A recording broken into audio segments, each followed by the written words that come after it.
የፕሪቶሪያ ስምምነት ሲፈልጉ የፕሪቶሪያን ስምምነት እንዳለ ጠቃሚ ሰነድ እንደሆነ እንደሚስማሙበት እንደሚያምኑበት ይገልጻሉ።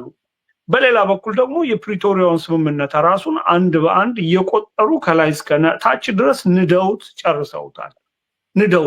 ሰራዊቱ ለምሳሌ ተንቀሳቅሶ ማህተም በመንጠቅ ተሳትፏል። የነሱ ትጥቅ እንዲፈታ የተባለ ሰራዊት ይሄ ስምምነቱን የሚጥስ ተግባር ነው። አሁን ያንን ስምምነት ለነሱ በሚመቻቸው ጊዜ ስምምነቱን ያጣቅሳሉ፣ ለነሱ በማይመችም ብሎ ባሰቡበት ጊዜ ደግሞ ስምምነት የፕሪቶሪያ እያሉ ይጠቅሳሉ። ይሄ ጎራ መደበላለቅ ችግር ነው። በጦርነት እንዳያልቅ ያደረገው የፕሪቶሪያ ስምምነት ነው። በጦርነት አልቆ ቢሆን ኖሮ እነዚህን ጥያቄዎች ለማንሳት የሚችሉበት እድልም አያገኙም ነበረ።